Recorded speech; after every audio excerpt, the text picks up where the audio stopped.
Olá, mais uma vez aqui estamos com o nosso programa Alinhando os Ponteiros. Não somente alinhando os nossos ponteiros, não somente alinhando a nossa vida de acordo com a palavra de Deus, mas mergulhando na revelação dele a respeito dele mesmo. Conhecer Deus é a aventura mais fascinante. Conhecer Deus é mergulhar no propósito dele para nós, é entendermos quem nós somos, por que existimos, de onde viemos, para onde vamos. Por isso é tão importante conhecer Deus através da natureza, através das coisas criadas, através da história e através das Escrituras. Bem, estamos estudando os nomes de Deus, a revelação do Senhor nos nomes que Ele mesmo mostra nas Escrituras. E um dos nomes de Deus que nos leva à história, à perfeição do seu caráter, é o Deus de Israel. O nome de Deus, o Deus de Israel. Por que o Deus de Israel? O que isso tem a ver comigo? Eu moro no Brasil, vivo aqui no Brasil. O que tem a ver com Israel e com o Deus de Israel? O que isso significa para mim, para você, para o mundo? Vamos ver? Então, deixe seu coração aberto para o Espírito Santo lhe falar. Deus vai trazer entendimento a você. O programa Alinhando os Ponteiros já começou.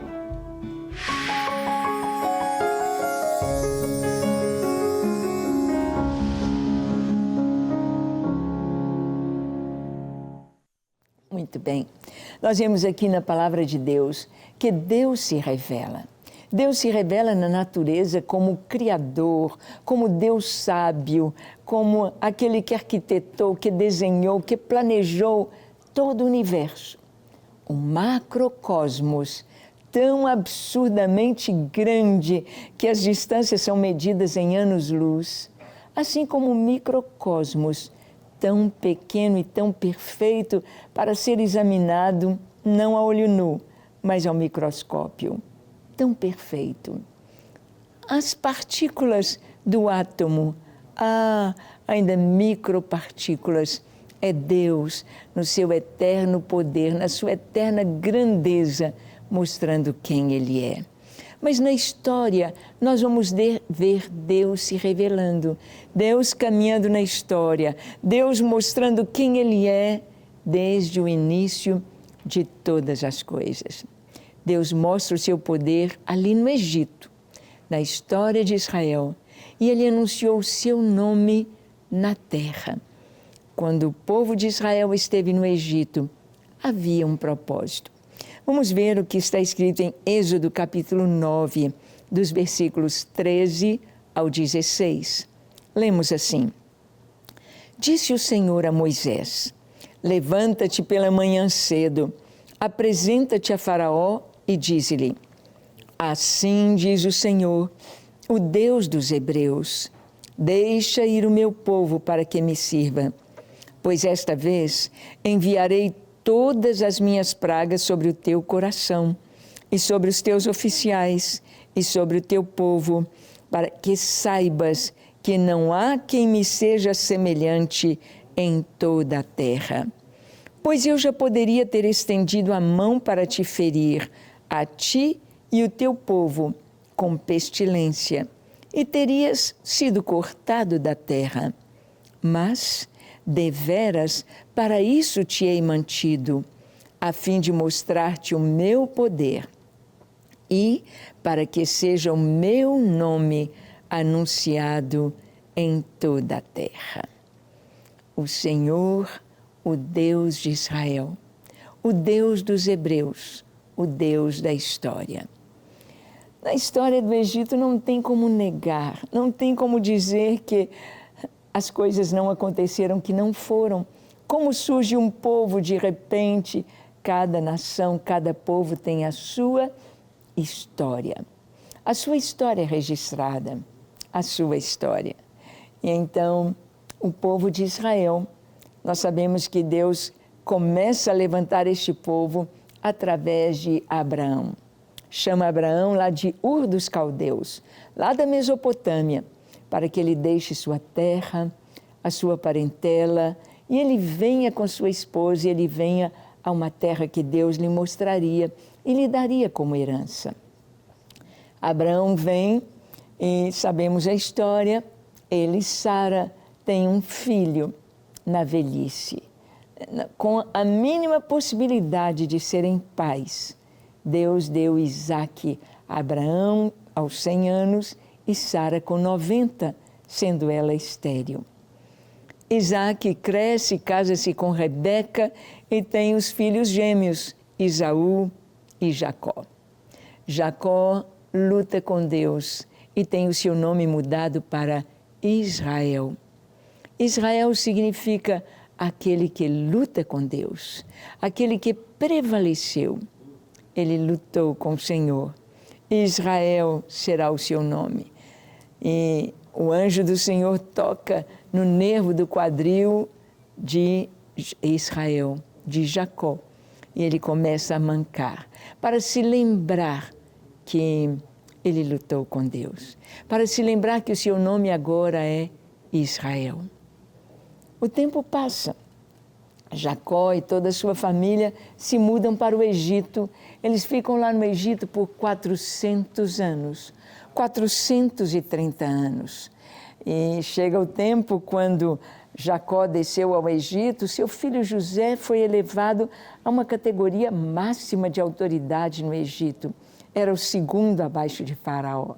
Tinha toda a autoridade no Egito. Faraó disse: aqui está o meu anel. E ninguém vai fazer nada sem a sua autorização. José, ele é o segundo, é um administrador maravilhoso, muito capaz. E ele dirige as finanças do Egito de uma maneira tão grande. Mas aquele faraó que elevou José, ele não era da dinastia dos antigos faraós. São os Ixos que ali estavam no poder. Os Ixos são tirados novamente pelos egípcios e um novo faraó, a dinastia de Faraó, então, que não reconhece José. Ali estão os hebreus, eles escravizaram os hebreus. Escravizaram o povo de Deus, que o povo construiu a cidade de Pitom e Ramsés, ali no Egito, com trabalho escravo. 430 anos, Deus havia falado com Abraão tudo o que iria acontecer, porque Deus é o Deus eterno, é o Deus que caminha na história, é o Deus que agora é chamado o Deus de Israel. O Deus deste povo que nasce, esse povo que sai do Egito por mão forte do Senhor, este povo que atravessa o deserto por 40 anos de maneira sobrenatural, Deus cuidando deste povo. Nós vemos Deus de Israel dando comida, o maná, uma comida sobrenatural para 2 milhões de pessoas por 40 anos no deserto. Esse povo entra em Canaã. Eles não tinham carros de ferro, cavalos, bigas, eles não tinham armaduras, não era um povo como os exércitos mercenários árabes ali de Edom e Midian. Não, um povo que veio como escravo do Egito, mas um povo que tinha o seu Deus caminhando com eles.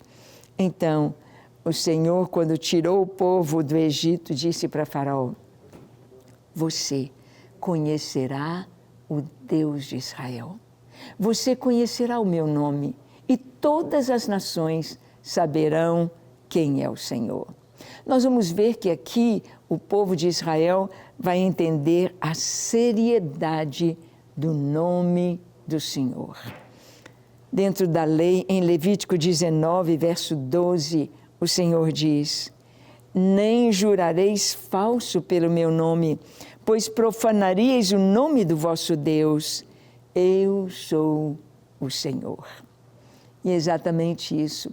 No 4º mandamento, o Senhor está dizendo para não tomar o nome do Senhor em vão. A seriedade do nome de Deus, o Deus de Israel. o Deus da história, o Deus fiel, o Deus santo, o seu nome é santo. E nós vamos ver que o Senhor coloca a seriedade do seu nome nos próprios mandamentos. Ali nos 10 mandamentos, nós vamos ver a obediência aos mandamentos relacionada com o nome do Senhor. Em Levítico 22, 31 a 33, nós lemos: pelo que guardareis os meus mandamentos e os cumprireis. Eu sou o Senhor. Não profanareis o meu santo nome, mas eu serei santificado no meio dos filhos de Israel. Eu sou o Senhor, que vos santifico, que vos tirei da terra do Egito, para ser o vosso Deus. Eu sou o Senhor. Então, o Senhor está dizendo aqui que o seu nome, o Senhor, Javé, ou grande eu sou, o Deus de Israel, o Deus deste povo, este povo que Ele está formando com a sua própria, seu código de leis, a sua constituição como nação dada pelo Senhor. E o Senhor disse: vocês vão cumprir os meus mandamentos, para que eu seja santificado em vocês como nação. Guardareis os meus mandamentos. E ele diz: sou eu que santifico vocês, eu que separo vocês, eu faço vocês diferentes de todas as nações da terra. Enquanto as outras nações tinham ídolos, carrancas, postes ídolos, sacrifícios humanos, prostituição, sujeira, mentira, maldade nos seus cultos, imoralidade, o culto ao Senhor, um culto puro, santo, o nome do Senhor santo. Havia sacrifícios de animais, sim, prefigurando o sacrifício do Cordeiro de Deus, Jesus, o Filho de Deus, que daria a sua vida em meu lugar, em seu lugar, em nosso lugar. O nome do Senhor seria santo no meio do seu povo. E na história nós podemos ver Deus trazendo ao seu povo esta seriedade do seu nome. Na história nós podemos ver o nome de Deus se firmando e confirmando como o Deus de Israel, o Deus que cuidou do seu povo, o Deus que levou o seu povo para o Egito, o Deus que tirou o seu povo do Egito, o Deus que esteve com o seu povo 40 anos no deserto, dando água no meio do deserto, dando sombra durante o dia, dando luz e calor durante a noite. O Deus que marchava com o seu povo, o Deus que dava vitória ao seu povo quando entraram em Canaã, o Deus que estabeleceu o seu povo na terra e o Deus que guiou o seu povo na história. O Deus que prometeu o Salvador, vindo da genealogia de Israel, como filho de Davi, da tribo de Judá, Yeshua, Jesus, o Filho de Deus na história de Israel. Sim, o Deus de Israel, o nosso Deus. E o Senhor disse o seguinte, que a bênção Ele estabeleceria sobre os filhos dos filhos, a bênção sobre os filhos usando o nome de Deus. Olha o que está escrito em Números capítulo 6, de 22 a 27. Lemos assim: disse o Senhor a Moisés: fala a Arão e a seus filhos, dizendo: assim abençoareis os filhos de Israel, e dir-lhes-eis: o Senhor te abençoe e te guarde. O Senhor faça resplandecer o rosto sobre ti e tenha misericórdia de ti. O Senhor sobre ti levante o rosto e te dê a paz. Assim porão o meu nome sobre os filhos de Israel e eu os abençoarei. Israel, já no seu nome já tem o nome de Deus. El é Deus. Israel é aquele que luta com Deus. É aquele que foi como príncipe ao lutar com Deus e prevalecer. Será que Israel ou Jacó era mais forte do que Deus? Era mais forte do que o anjo do Senhor? Não, absolutamente não.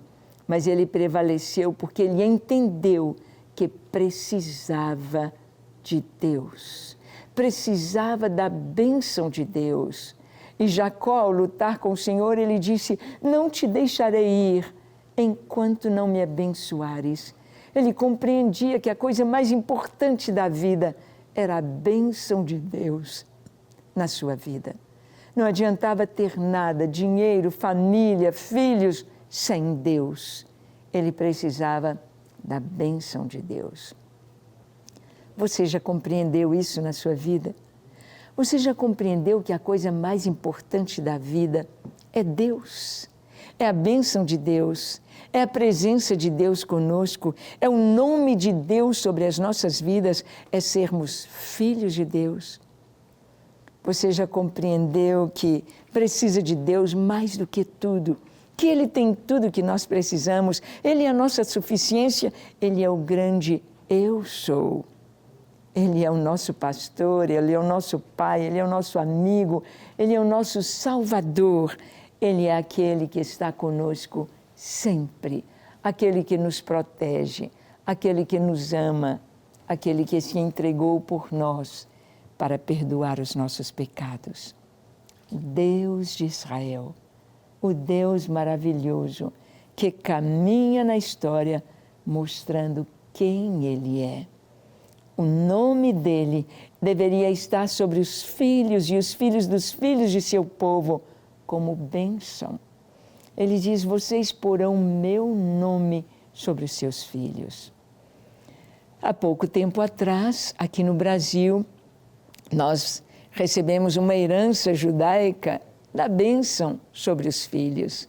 E a gente dizia: a bênção pai, a bênção mãe, a bênção vó, tios. E eles respondiam: Deus te abençoe. O Deus de Israel, o Deus da Bíblia, o Senhor, Javé, o grande eu sou, te abençoe. O Senhor faz resplandecer o seu rosto sobre ti e tenha misericórdia de ti. O Senhor sobre ti levante o rosto e te dê a paz. Não há nada mais precioso do que a paz de Deus em nosso coração. A paz de Deus, e a paz só pode vir através do perdão. Se nós somos perdoados, se somos lavados, se somos limpos, se temos a certeza de vida eterna, então temos paz. Não há paz sem o perdão dos pecados. Então, o Senhor sobre ti levante o rosto e te dê a paz. O Senhor disse: assim vocês porão o meu nome, o nome de Deus, sobre os seus filhos. Deus te abençoe. Continue abençoando seus filhos. Ensine seus filhos a receberem a bênção. Toque, abençoe, impõe as mãos sobre eles, dizendo: Deus te abençoe. O Deus de Israel te abençoe. E nós vamos ver aqui que o Deus de Israel tem um templo. Lá em Jerusalém, o templo foi edificado. E o templo que foi edificado por Salomão foi edificado ao nome do Senhor. Deus não precisa de um lugar para morar, porque que lugar iria caber Deus tão grande? Pois todo o universo cabe dentro de Deus e ainda não é suficiente para contê-lo. Que templo poderiam construir? Mas ali está o nome do Senhor. Em 1 Reis, capítulo 8, de 16 a 20, nós lemos assim: desde o dia em que tirei Israel, o meu povo do Egito, não escolhi cidade alguma de todas as tribos de Israel para edificar uma casa, a fim de ali estabelecer o meu nome. Porém, escolhia Davi para chefe do meu povo de Israel. Também Davi, meu pai, propusera em seu coração o edificar uma casa ao nome do Senhor, o Deus de Israel. Porém, o Senhor disse a Davi, meu pai: Já que desejaste edificar uma casa ao meu nome, bem fizeste em o resolver em teu coração. Todavia, tu não me edificarás a casa, porém teu filho, que descenderá de ti, ele a edificará ao meu nome. Assim, cumpriu o Senhor a sua palavra que tinha dito, pois me levantei em lugar de Davi, meu pai, e me assentei no trono de Israel, como prometera o Senhor, e edifiquei a casa ao nome do Senhor, o Deus de Israel. Salomão edificou o templo ao nome do Senhor. Em todas as nações havia templos, templo ao deus Moloque, ao deus Camus em Amon, Moloque em Moabe, ao deus Baal na Fenícia, Tiro, Sidom. Havia na Síria os seus deuses com seus templos. Lá em Éfeso, a Diana dos Efésios, o templo lá no Novo Testamento.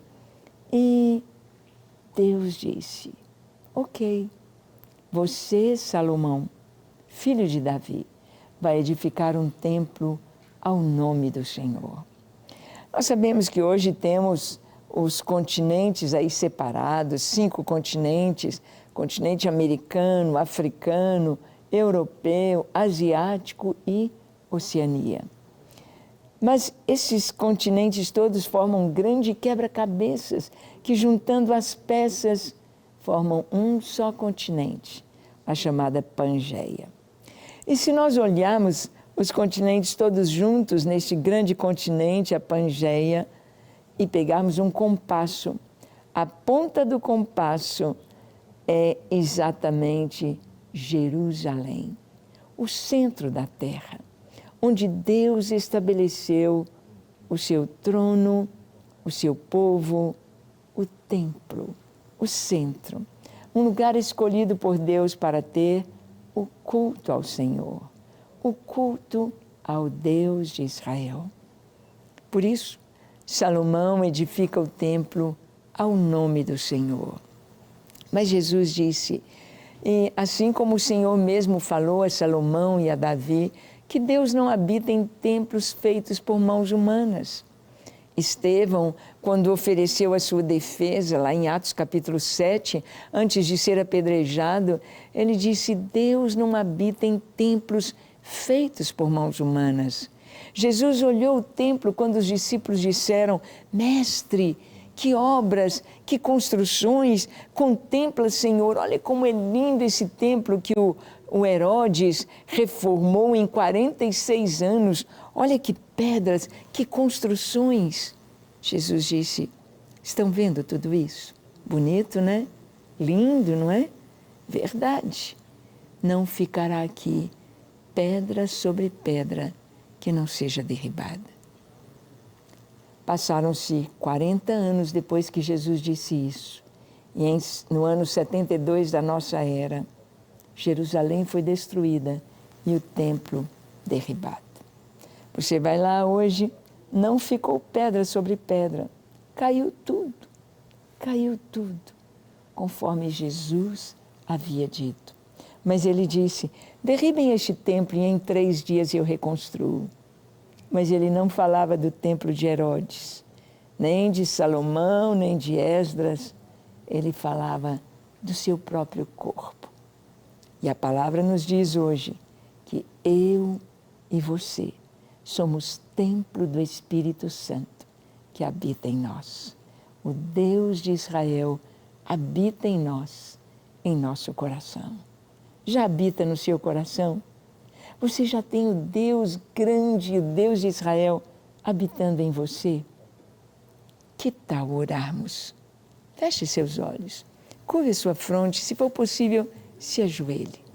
Ore comigo, abrindo seu coração para Jesus, para o Deus de Israel habitar em você. Ore comigo dizendo assim, Senhor, eis-me aqui em Tua presença. Eu abro o meu coração, eu te dou a minha vida, tudo que eu sou, tudo que eu tenho, eu coloco em Tuas mãos. Lava-me, Senhor, perdoa todos os meus pecados, purifica-me, dá-me um coração puro na Tua presença. Eu Te quero, eu Te amo, eu me entrego a Ti, para ser totalmente Teu enquanto eu viver. Recebe a minha vida e me santifica com Teu Espírito Santo. Dá-me um novo modo de ser, de falar, de agir. Dá-me um novo coração, um novo nome. Sou Teu e quero ser Teu para sempre. Recebe-me, eu me entrego a Ti. Em nome de Jesus. Amém, amém e amém. Graças a Deus. É isso aí. A gente ora, a gente crê e a gente vê o agir de Deus. O Espírito Santo veio habitar em você. Não o deixe. Alimente sua vida espiritual, lendo a palavra de Deus, orando e sendo bênção, pondo essa palavra em prática. Que Deus te abençoe e até o nosso próximo encontro, quando aqui estaremos compartilhando com você a palavra de Deus. Até lá.